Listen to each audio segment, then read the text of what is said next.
عورتوں میں سے مسنا 2 وثلاثا اور 3 ورباع اور 4 دوسری عورتوں سے شادی کرو. پھر یہاں پر آپ ایک اور چیز دیکھ رہے ہیں کہ فرمایا فَانْكِحُوا مَا طَابَ لَكُمْ، نکاح کرو جو تم کو پسند آئے. یعنی شادی میں طاب لکم کی رخصت ہے. کیا مطلب؟ کہ شادی کرتے وقت یہ ضرور دیکھ لینا چاہیے کہ جس لڑکی سے شادی کی جا رہی ہے اس میں کوئی ایسی چیز بھی ہے جو بعد میں دونوں کے درمیان موافقت اور محبت کا ذریعہ بنے گی، یا محض ظاہری اور مادی چیزوں کو سامنے رکھ کے نکاح ہو رہا ہے. بعض اوقات کہیں رشتہ بھیجا جاتا ہے، اس لڑکی کے اندر کوئی ایسی اٹریکشن نہیں ہوتی لڑکے کے لیے، لیکن چونکہ وہ بہت مالدار ہوتی ہے اس لیے اس بنا پر اس سے شادی کر لی جاتی. بسا اوقات وٹے سٹے کا رشتہ، جسے عربی میں نکاح شغار کہا جاتا ہے، وہ کر لیا جاتا ہے کہ ہم اپنی بیٹی تمہیں دیتے ہیں بشرطے کہ تم اپنی بیٹی ہمیں دو، اور دونوں طرف سے لڑکی کو مہر سے محروم کر دیا جاتا ہے. تو یہاں پر ما طاب لکم کی قید لگائی گئی. اس کے بارے میں چند احادیث بھی ہیں. آپ صلی اللہ علیہ وسلم نے فرمایا اگر تم میں سے کوئی کسی عورت کو نکاح کا پیغام دے تو اس کی ایسی چیزوں کو دیکھ لینا اگر ممکن ہو جو نکاح کی رغبت دلائیں تو ایسا کرو. یعنی اس کو دیکھ سکتے ہو، مراد اس سے. مغیرہ بن شعبہ کہتے ہیں کہ میں نے ایک عورت کو نکاح کا پیغام دیا. آپ صلی اللہ علیہ وسلم نے فرمایا کیا تم نے اس کو دیکھ لیا ہے؟ میں نے عرض کیا نہیں. فرمایا اس کو دیکھ لینا کہ یہ دونوں کے درمیان محبت اور موافقت پیدا کرنے کے لیے زیادہ بہتر ہے. اس سے کیا پتہ چلتا ہے کہ نکاح سے پہلے لڑکے کے لیے ضروری ہے کہ وہ لڑکی کو دیکھ لے. اب آپ سوچ رہے ہوں گے یہ کیوں نہیں کہا گیا کہ لڑکی بھی لڑکے کو دیکھ لے؟ اس لیے کہ لڑکی کے لیے لڑکے کو دیکھنا کوئی مسئلہ نہیں ہوتا، لیکن عام طور پر لڑکے کے لیے لڑکی کو دیکھنا مشکل ہوتا ہے. خاندانی پروٹیکشن ہوتی ہے، پردہ ہوتا ہے، کئی آڑ ہوتی ہے. تو اس لیے احادیث میں سارا خطاب مردوں کی طرف ہے. اور پھر پیچھے چونکہ یتیم بچیوں کی بات ہو رہی تھی تو یتیم بچیوں کے معاملے میں بھی بسا اوقات ان کو رغبت نہیں ہوتی تھی، زبردستی شادی کر لیتے تھے ان کے مال کی وجہ سے. تو فرمایا گیا کہ نہیں، یہ ضرور دیکھو کہ کیا بعد میں نباہ ہو سکتا ہے یا نہیں. فَانْكِحُوا مَا طَابَ لَكُمْ مِنَ النِّسَاءِ مَثْنَىٰ وَثُلَاثَ وَرُبَاعَ 2 اور 3 اور 4. یہاں یہ کوئی واجبی حکم نہیں دیا جا رہا کہ نہیں ضرور کرو اور ہر شخص 2 3 4 کرے. یہ مقصود نہیں ہے. یہاں ایک حل بتایا جا رہا ہے. دراصل اسلام سے پہلے اس پر کوئی پابندی نہ تھی، یعنی عورتوں کے ساتھ نکاح کرنے کی کوئی حد نہ تھی. ایک شخص کئی بیویاں کر سکتا تھا. اور اس میں ہم دیکھتے ہیں کہ جیسے غیلان الثقفی جو ہے اس کے بارے میں آتا ہے کہ طائف کا رئیس غیلان الثقفی جب اسلام لایا تو اس کی 9 بیویاں تھیں. نبی صلی اللہ علیہ وسلم نے حکم دیا کہ 4 بیویوں کو رکھ لو اور باقی کو چھوڑ دو.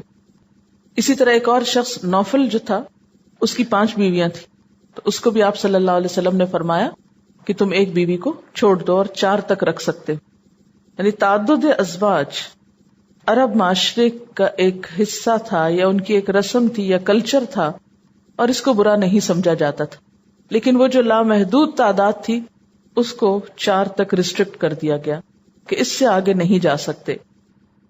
ایک کا ذکر نہیں ہے یہاں کیونکہ بیسک نارم ایک ہی ہے، لیکن ایکسپشنل کیسز میں 2 کی بھی اجازت ہے، 3 کی بھی، اور حد سے حد 4 کی بھی. 4 تک ایک مرد شادی کر سکتا ہے، اس سے زیادہ نہیں. نبی صلی اللہ علیہ وسلم نے اگر 4 سے زیادہ شادیاں کی تو وہ آپ کی خصوصیت تھی، جیسے نبوت آپ کی خصوصیت تھی، تو کوئی اور اس میں شریک نہیں ہو سکتا. یا ایھا النبی، اے نبی صلی اللہ علیہ وسلم، انا احللنا لک ازواجک اللاتی آتیت اجورہن، ہم نے تمہارے لیے حلال کر دی تمہاری وہ بیویاں جن کے مہر تم نے ادا کیے ہیں. وما ملکت یمینک مما افاء اللہ علیک، اور وہ عورتیں جو اللہ کی عطا کردہ لونڈیوں میں سے تمہاری ملکیت میں آئی ہیں. وبنات عمک وبنات عماتک وبنات خالک وبنات خالاتک اللاتی ہاجرن معک، اور تمہاری وہ چچا زاد اور پھپھی زاد اور ماموں زاد اور خالہ زاد بہنیں جنہوں نے تمہارے ساتھ ہجرت کی ہے، وامرأۃ مؤمنۃ، اور وہ مومن عورت، ان وہبت نفسہا للنبی ان اراد النبی ان یستنکحها، اور وہ مومن عورت جس نے اپنے آپ کو نبی صلی اللہ علیہ وسلم کے لیے ہبہ کیا ہو، اگر نبی صلی اللہ علیہ وسلم اسے نکاح میں لینا چاہیں، خالصۃ لک من دون المؤمنین، یہ رعایت خالصتاً تمہارے لیے ہے، دوسرے مومنوں کے لیے نہیں ہے، دوسرے مومنوں کے علاوہ ہے۔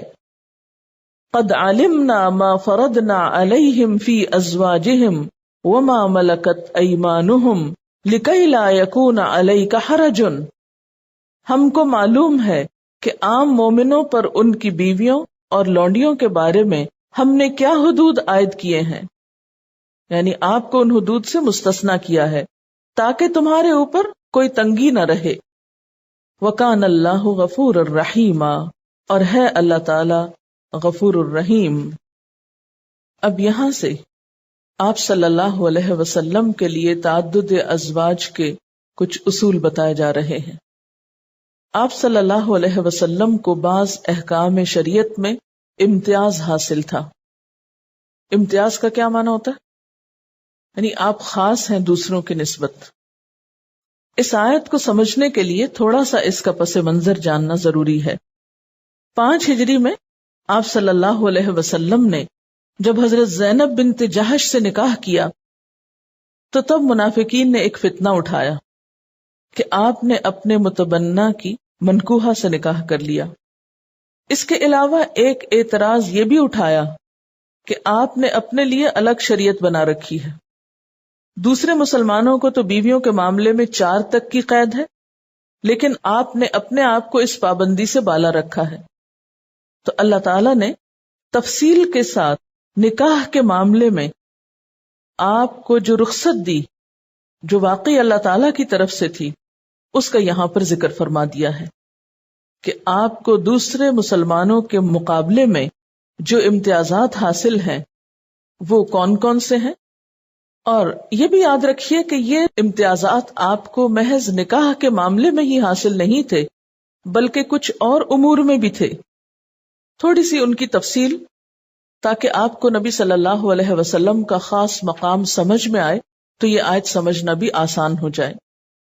جیسا کہ آپ جانتے ہیں کہ انبیاء علیہم السلام عام انسانوں کے مقابلے میں خاص ہوتے ہیں، ان کی ذمہ داریاں بھی بہت مختلف ہوتی ہیں تو ان کے حقوق بھی مختلف ہوتے ہیں۔ ان کو کچھ خاص امتیازات ان کی ذمہ داریوں کی ادائیگی کے سلسلے میں دیے جاتے ہیں۔ مثلا اگر عام انبیاء کو بھی دیکھا جائے اور ان کے اختصاصات کو دیکھا جائے یا امتیازات کو، تو چند ایک باتیں آپ یہاں دہرا سکتے ہیں۔ مثلا نمبر 1 یہ کہ نبی کا خواب وحی ہوتا ہے، جیسے نبی صلی اللہ علیہ وسلم کو مدینہ میں صلح حدیبیہ سے پہلے عمرے کا خواب آیا تھا کہ آپ عمرہ کریں۔ اسی طرح حضرت ابراہیم علیہ السلام کو کیا خواب آیا تھا کہ وہ اپنے بیٹے کو ذبح کر دیں۔ لیکن عام انسانوں کے لیے ایسا کوئی حکم نہیں کہ وہ خواب کی بنیاد پر اپنے دین میں کوئی تبدیلی کر لیں کہ ہاں قرآن میں تو یہ لکھا ہوا ہے لیکن مجھے خواب آیا ہے اس لیے میں اب قرآن کا حکم نہیں خواب کے مطابق عمل کروں گا۔ یہ عام انسانوں کے لیے نہیں ہے، یہ انبیاء کے لیے خاص ہوتا ہے۔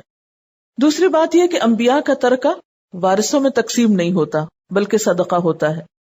حضرت ابو ہریرہ سے روایت ہے کہ رسول اللہ صلی اللہ علیہ وسلم نے فرمایا، ہمارا کوئی وارث نہیں ہوتا، ہم جو کچھ چھوڑ جائیں وہ صدقہ ہے۔ ایک اور روایت میں آتا ہے کہ میرے وارث 1 دینار بھی بانٹ نہیں سکتے، میری بیویوں کے خرچ اور میرے عامل کی اجرت کے بعد جو کچھ میں چھوڑ جاؤں وہ صدقہ ہے۔ تیسرا اختصاص یہ ہے کہ انبیاء کے جسم کو مٹی نہیں کھاتی، یعنی فوت ہونے کے بعد جب انہیں قبر میں دفن کیا جاتا ہے تو زمین کی مٹی ان کے جسم کو نقصان نہیں دے سکتی۔ یہ انبیاء علیہم السلام کے لیے خاص بات ہے۔ عام انسانوں میں سے بھی مثلا شہید یا کچھ اور لوگوں کے ساتھ یہ معاملہ ہو سکتا ہے، لیکن ضروری نہیں کہ سب کے ساتھ ہو۔ ہاں، انبیاء میں سے سب کے ساتھ ایسا ہی معاملہ ہوتا ہے. اس کے بارے میں کیا دلیل ہے؟ آپ صلی اللہ علیہ وسلم نے فرمایا تمہارے دنوں میں سب سے افضل جمعے کا دن ہے. اسی دن آدم پیدا کیے گئے، اسی دن فوت ہوئے، اسی دن سور پھونکا جائے گا اور اسی میں نفخہ ہے یعنی قیامت آئے گی. اس دن مجھ پر زیادہ سے زیادہ درود بھیجو کیونکہ تمہارا درود مجھ پر پیش کیا جاتا ہے. صحابہ نے عرض کیا یا رسول اللہ صلی اللہ علیہ وسلم ہمارا درود آپ پر کیسے پیش کیا جاتا ہے جبکہ آپ کی ہڈیاں پرانی ہو چکی ہوں گی؟ آپ نے فرمایا اللہ تعالیٰ نے زمین پر انبیاء کے جسموں کو کھانا حرام کر دیا ہے، یعنی زمین انبیاء کے جسموں کو نقصان نہیں دیتی. اسی طرح موت سے پہلے اختیار ملنا. سیدہ عائشہ رضی اللہ تعالیٰ عنہ فرماتی ہیں کہ میں سنا کرتی تھی کہ کوئی پیغمبر اس وقت تک نہیں مرتا جب تک کہ اس کو یہ اختیار نہیں دیا جاتا کہ دنیا اختیار کرے یا آخرت. پھر میں نے رسول اللہ صلی اللہ علیہ وسلم کی مرض الموت میں سنا آپ کو ایک اچھو ہوا اور فرمانے لگے یا اللہ ان لوگوں کے ساتھ جن پر تو نے انعام کیا آخر آیت تک. اس وقت میں سمجھ گئی کہ آپ کو وہ اختیار مل گیا ہے.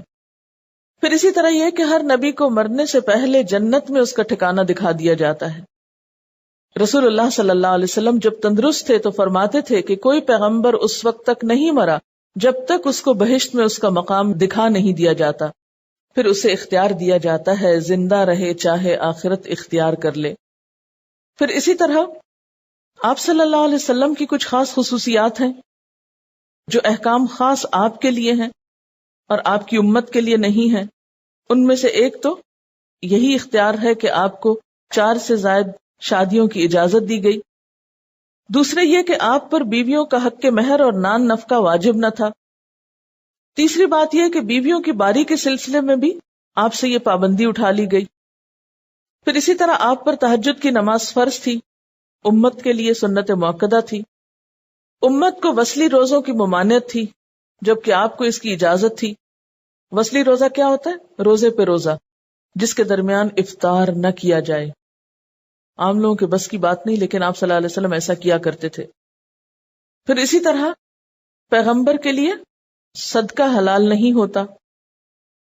پھر اسی طرح آپ نے عام لوگوں کے لیے فرمایا کہ بہتر صدقہ وہ ہے کہ جس صدقے کے بعد انسان محتاج نہ ہو. لیکن آپ خود قرضہ اٹھا کر بھی صدقہ دے دیا کرتے تھے اور یہ بھی آپ کی خاص خصوصیت تھی، حتیٰ کہ آپ کو کبھی زکوٰۃ ادا کرنے کا موقع ہی نہ آیا. اسی طرح آپ کے علاوہ آپ کی ازواج مطہرات کی بھی کچھ خصوصیات تھی. اگر وہ اچھا کام کرے تو دگنا اجر اور اگر گناہ کا کام کرے تو دگنی سزا. پھر اسی طرح ازواج مطہرات کے لیے ایک اور خاص بات یہ تھی کہ آپ صلی اللہ علیہ وسلم کی وفات کے بعد کوئی ان سے نکاح نہیں کر سکتا تھا، جبکہ کسی اور بیوہ کے لیے ایسا حکم نہیں ہے. اس کے ساتھ ساتھ ایک اور اہم بات ذہن میں رکھنا ضروری ہے اس آیت کو پڑھنے سے پہلے کہ سوال یہ پیدا ہوتا ہے کہ کیا نکاح کا مقصد صرف عیش و عشرت ہے؟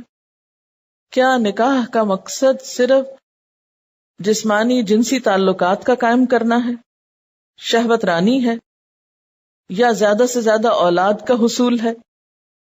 اگر نکاح کا مقصد یا شادی کا مقصد صرف یہی سمجھا جائے تو یہ تو بڑی زیادتی کی بات ہے اور بہت تنگ نظری کی بات ہے.